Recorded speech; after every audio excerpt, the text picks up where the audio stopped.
I am the world's quickest and least patient shopper. I pluck from shelves like a supermarket sweep contestant on crystal meth. I never try clothes on for size. Queues and waiting drive me insane with impatience. It turned out that I was like this with houses too. I contacted a Norfolk estate agent and bought the third house I looked at. The first two were tempting, but needed too much work. The one I settled on was a solid 6-bedroom farmhouse, originally 16th century, but mostly overclad with Victorian brick, in the rather yellowy grey characteristic of that part of Norfolk. Embarrassed by how inappropriate the house was for my age and single state, I told people that I had a country cottage in Norfolk, just a little place for weekends. So there I was, a celibate man with a ludicrously big house and a ludicrously big car. A ludicrously big car? It was surely time to put that right. I embarked upon what was to turn into a 6 or 7 year classic car spending spree, starting with an early 70s Aston Martin V8. It was a garish yeoman red when I bought it, so I had it resprayed a sleek and understated midnight blue. I cannot remember which I loved more, my little house in the country, my Aston Martin, my Apple computer, or my gold Amex card. What a styleless arsehole I was, what a prodigal tit. I look back and see only waste, vanity, emptiness, and puerile conceit. That I was happy offers me no compensation now.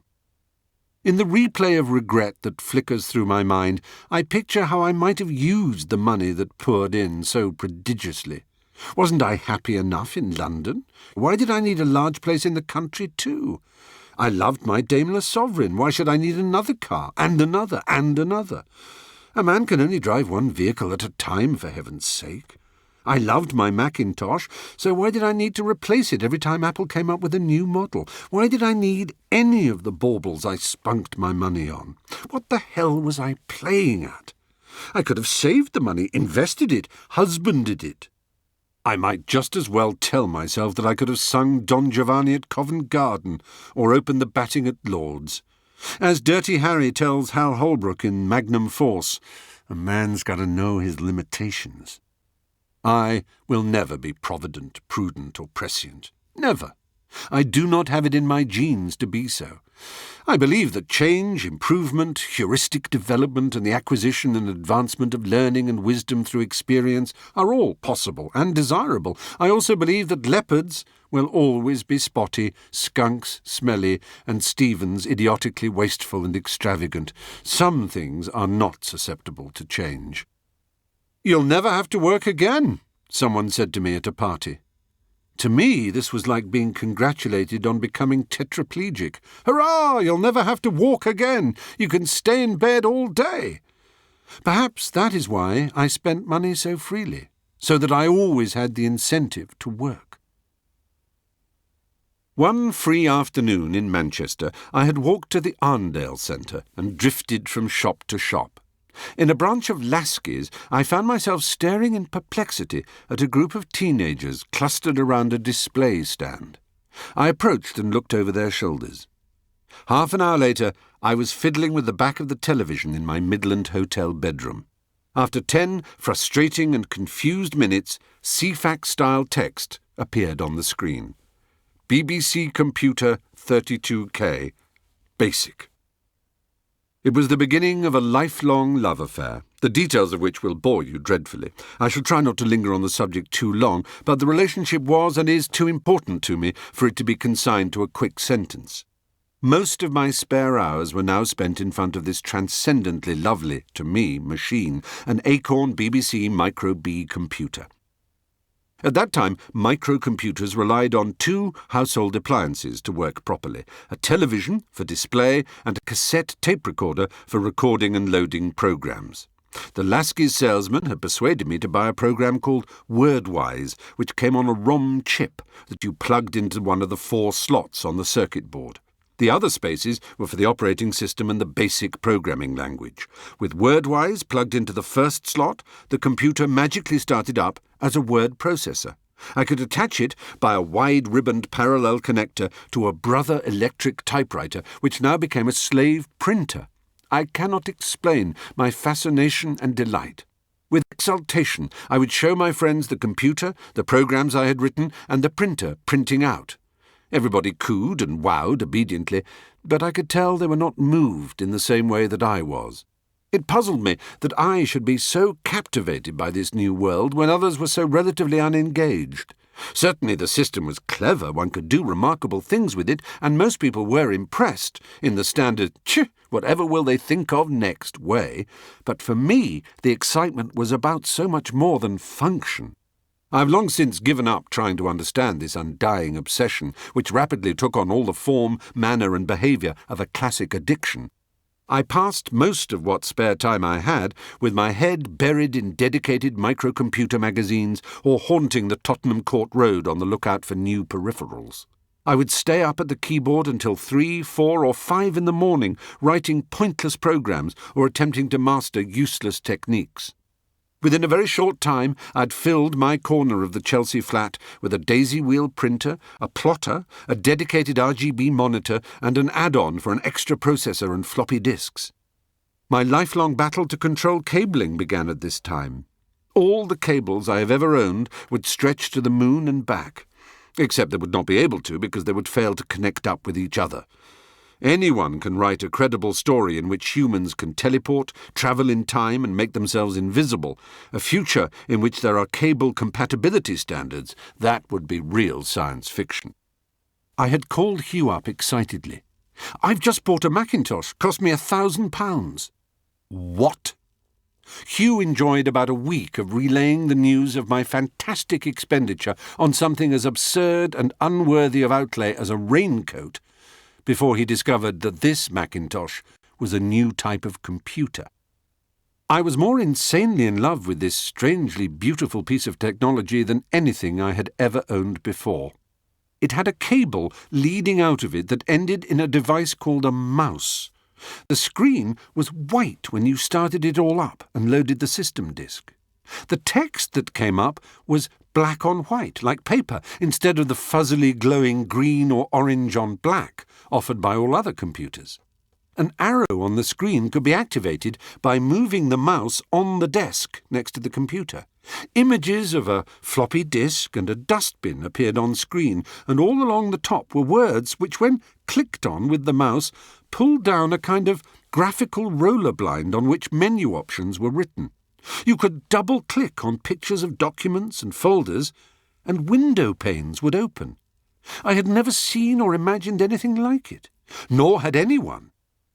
While it was being developed, this graphical user interface had been referred to as WIMP, standing for Windows, Icons, Menus, Pointing Device. I was instantly a slave to its elegance, ease, usefulness, and wit. Most of you will be too young to imagine a time when computers could have been presented in any other fashion, but this was new and revolutionary. Well, I shall refrain from going too deeply into the subject. I'm fully aware of how minority a sport my love of all this dorky wizardry is. All you need know is that I, my 128 kilobyte Macintosh, image writer bitmap printer, and small collection of floppy disks were all very, very happy together. What possible need could I have for sex or human relationships when I had this? The most successful comedy writer I knew lived just up the road in Islington. He was Douglas Adams. The success of the radio series, books, and television adaptation of The Hitchhiker's Guide to the Galaxy had earned him international regard, reputation, and riches. He was a gigantic man, at least 3 inches taller than me, although it seemed much more. When he ran up and down the stairs, the whole house shook. He was curious about and amused by all kinds of inanimate articles and objects, by living plants and creatures, by himself, by other people, by the world, and by the whole universe.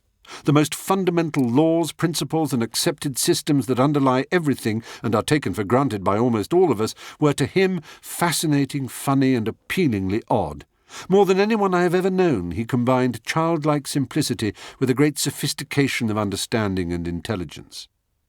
Almost every day when I was not working, I would go round to his house off Upper Street and, like a shy schoolboy, ask his wife Jane if he might be free to play. He was never free to play, of course, being eternally under the shadow of a writing deadline, and so, naturally, we would play. Douglas's remark about deadlines has become the final word on the subject. I love deadlines. I love the whooshing sound they make as they fly by. In what manner did we play? What was the substance of our play? Scalextric? Trains? Jam sessions? Dressing up? No, I fear that you might already have guessed. Douglas was the only person I knew who, like me, owned a Macintosh computer. Like me, he upgraded to a new machine every time Apple brought one out. Like me, he more than just liked it, he loved it, believed in it, wanted to shout out its pioneering, world-changing importance from the rooftops. Like me, he could not believe how so many people could be chained to IBM compatibles running CP/M or the new operating system MS-DOS, both of which did nothing but put text up on the screen. We believed that the mouse icons, drop-down menus, and whole graphical desktop idea had to be the way forward, and were easily upset and enraged by those who failed to see it. Like all fanatics, we must have been quite dreadfully boring, boorish, and bothersome. Together we moved from the 512 Big Mac to the Mac Plus with its magical SCSI connectors, and thence to the all-colour Mac 2 and beyond. Douglas could well afford it, and I was beginning, as me and my girl money continued to roll in, to be able to match his spending pound for pound. Bliss was it in that dawn to be alive, but to be moneyed was very heaven. Any meaningful kind of internet was, of course, years off. Not only was there no World Wide Web, even servers, services and protocols like Wace, Gopher, Veronica, Jughead, Super Janet and Archie, today long moribund, were then a futurist's dream. Most of Douglas's and my time was spent downloading small programs, usually kinds called inits, and trying them out on our machines until they crashed. There was no real purpose behind it all. If Jane asked us why we needed to do what we did and what the point was, which as a keen-brained, hard-nosed realist of a barrister she did from time to time, we would look at each other in wonderment. Point. Douglas would roll the word round in his mouth as if it was new to him. I would quote King Lear's "reason not the need." Douglas and I had years of lonely pleasure ahead of us, however, and the 2 or 3 year period of our intense visiting, disc-swapping and techie chatter counts as among the happiest of my life. The cash was flying in, and I was a victim of nothing but my own saucer-eyed cupidity and trashy delight in the riches the world seemed so keen to offer me. Not that this was to be anything like an end point for me, by no means.